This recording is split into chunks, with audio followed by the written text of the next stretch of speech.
Morning, everybody. Thank you for joining us. This morning's learning is sponsored by Lois and Sid Myers and also by Jacqueline and Rabbi Chaim Arzawan, both in honor of Marav Connick's 100th birthday. You should have many, many more years in good health. Okay, chapter 35, verse 11. Chapter 35, verse 11. It's just very important to understand the progression of the parshios. So parshios Truma and Tetzaveh are about God's instructions to Moshe. Parshios Vayakheil-Pekudei are about Moshe's instructions to the people, and in turn their fulfillment of those instructions. So the psukim of Vayakheil begin that Moshe Rabbeinu is asking the Jewish people for donations. Again, these are the donations that God told Moshe to ask for at the beginning of Parshas Truma. Now, verse 11 is interesting because all of a sudden, verse 11 transitions to what's going to be made with all of these things. As HaMishkan, as Olov, as Bechseu, as Korsav, as Korshav, as Prichav, as Abudav, as Adrav, all these parts of the Mishkan. And the question is obvious. I mean, Moshe's telling them what's needed. He doesn't have to tell them what it's going to be used for. The people who need to know what's going to be used for are the workers, the builders, not the donors. So the Ramban gives the answer to this. I'm sure many of you are thinking it's just interesting. Ramban on Pasuk Yud Aleph. V'nei Moshe hutzrach l'saper l'chol ha'eda kol ha'malacha shetzivo so Hashem. Moshe feels the need to tell all of the Jewish people all of the things that are going to be created. Why? They need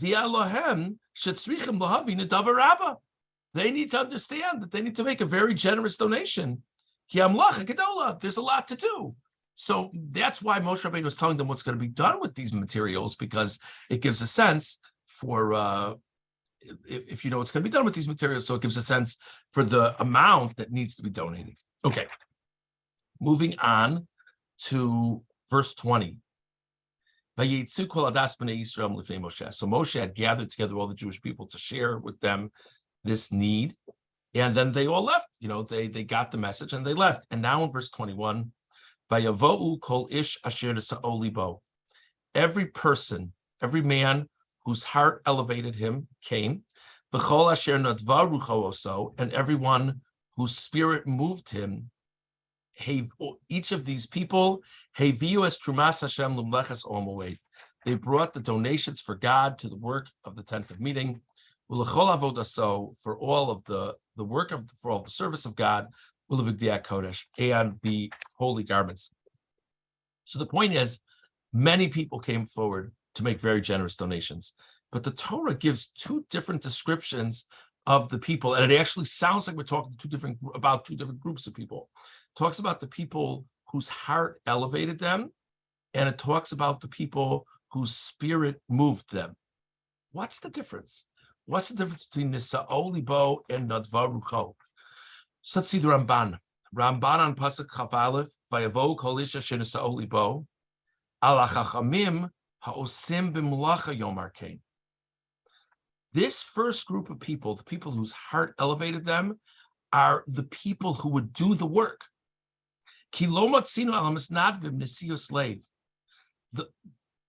The elevation of one's heart is not a normal language used for donors.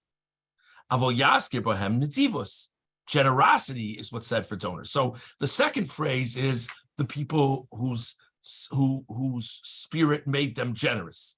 That, says the Ramban, is donors. But the first group are people whose heart elevated them. That's like the language of Chachmei Lev, the people of wisdom of the heart. That's the artisans who did the things. So what's meant by, when we talk about the people who built things, the ones whose heart lifted them, Likarva el amlacha, to bring them close to the work.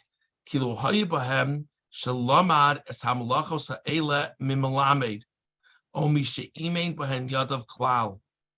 It's an amazing thing the Ramban says. The Ramban says none of these people ever took courses on this. None of these people ever took courses on metalworking or on weaving. None of it. And says the Ramban, none of these people had any practical experience in this. So how in the world did they even know to come forward?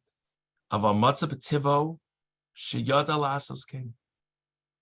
people just sort of intuitively understood that they knew how to do it. Vayigba libo b'darkei Hashem, lavo lifnei Moshe leimor lo, ani eseh kol asher adoni dover. So there were people who stepped forward and said, "You know what? I've got it in me. I'm the one. I can do that weaving for you, Moshe." And this, says the Ramban, is the pshat. Those were people whose heart elevated them. They had no resumes for it. They had no schooling for it. But they just inherently sensed, this is something I can do. It's an amazing thing to think about. I want you to know, I've applied for 6 jobs already with this general talking point, that I have no idea how to do the work, but I just think I can do this. And I never had a serious interview for some reason. But in the context of the Mishkan, that was a joke. But in the context of the Mishkan, it was a very moving thing. V'nei Omar shabo lifnei Moshe kol asher nesa'o libo lekorva el hamlacha. So we say that all the people who were moved in this way to bring them close to the work came to Moshe. V'chol asher nadva rucho oso hiviu truma. And the people who were inspired to make donations, they brought. That's very beautiful. Also, that they looked in their backyard and they saw they had stuff and they decided they want to bring it. That's very nice. V'nei Moshe amar lekulam kikar Hashem b'tzalel v'oliyav Vayakheil-Pekudei Moshe v'el chacham lev shevo lefanav v'nasan lahem hanadav. Okay, so that is the Ramban's pshat on these words, on these phrases. Interesting. Let's go to the Orach Chaim. Orach Chaim a pasuk chapal. Vayavau kol ish asher nesa'o. Perish amro nesa'o libo v'nadva da ki yeshtei hadragos b'misnadvim. Says the Orach Chaim, when it comes to donors, there are 2 levels of being donors. Ha'echad hu ha'misnadeh b'ritzon nafsho k'fi yicholto ve'erich mamono. Some people want to give, and they look at how much money they have in their account, and they figure out what makes sense. Ulazeh yikra nadva rucho lishlo she'eno osa davar kamot sar b'nafsho.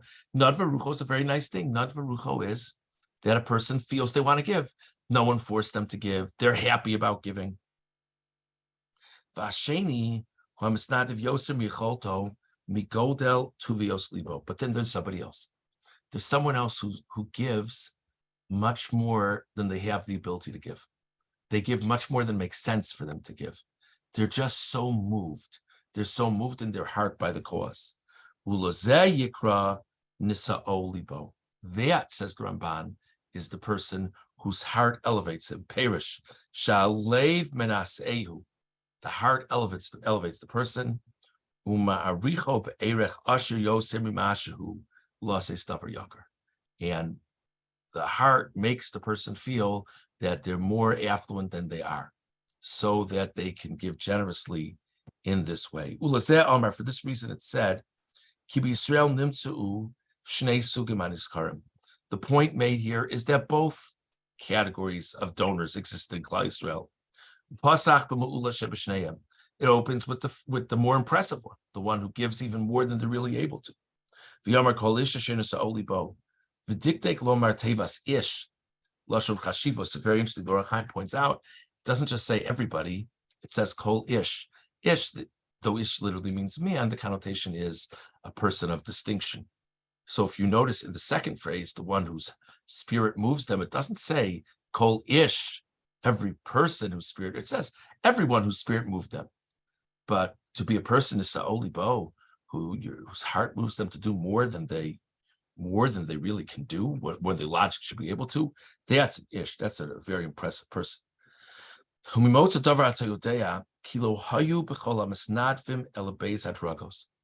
the Orach Chaim says the fact that the Torah lists both of these means that all of the donors for the Mishkan were one of these 2 things. Either they gave far more than made sense, or they gave what made sense, but were happy to give what made sense. Ubeis l'shvach, both of these are quite impressive. Shenadvu b'libam v'lo asu adavar b'chisaron ratzon alev, ela she'echad gadol me'chavero. Both of them are great. One is even more unique. Ulazei diktek lomer evios trumas Hashem. Limos the b'china anelama sharamaz ba'omro yivya eis trumas Hashem.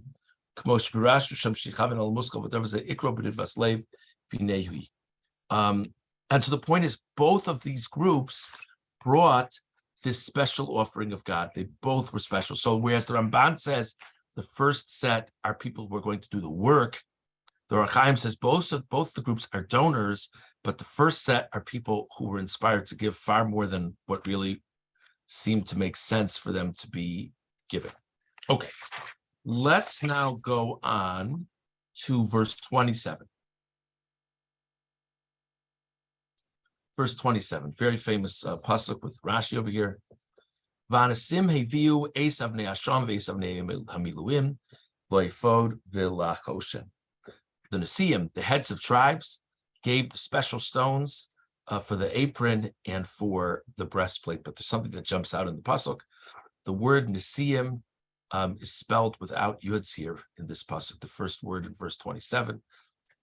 And on this, there's a very famous Rashi. Rashi on pasuk Chav Zayin, V'Nesiim heviu Amar Reb Nasan, Ma'u ro Nesiim lisnate b'chanukas hamizbeach betchila, b'mlechas hamishkan lo isnadvu betchila. It's an interesting thing. At the dedication of the Mishkan, right at the beginning days of the ceremonies, each day, one of the heads of tribes brought a separate offering. They were there in the mix right at the beginning. They started it off. Here, again, we didn't see the psukim, but basically we've had about like 5-6 psukim going through the donations that everybody made, and then after those psukim says, oh, by the way, the Nesiim brought the stones. So whereas by the korbanos at the dedication of the Mishkan, the Nesiim are right there at the beginning, and when it comes to the donations, they seem to be an afterthought. Why is that? Helakach amru Nesiim. This is what the heads of tribes said. Yisnadvu tzibur mashem isnadvin, mashem mechasrin anu mashlimin oso. They said, let the nation give what they give, and what they're missing we'll fill in. Come to us at the end. We're going to be very generous. People surely won't give everything that needs to be given. We'll fill in the gaps, but let people give what they're excited about.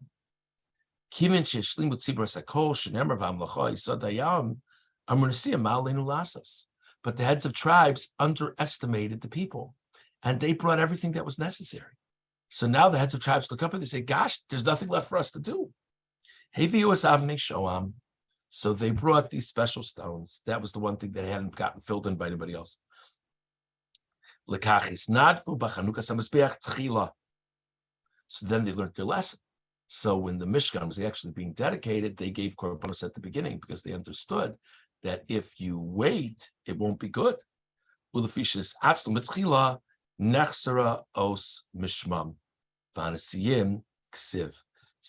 to show that they kind of came up short, the yud is missing from their title. But that, says Rashi, citing a medrash, is why the Nesiim were mentioned at the end, and also why they're mentioned without a yud. So we discussed this morning the Ramban's explanation as to how Moshe explained to the people the sheer mass of what was necessary. We also discussed the two terms of the people whose heart elevated them and whose spirit moved them. We discussed the Ramban and the Ohr HaChaim in terms of those two terms. And we began discussing the Nesiim. We'll talk a little more about it tomorrow, God willing.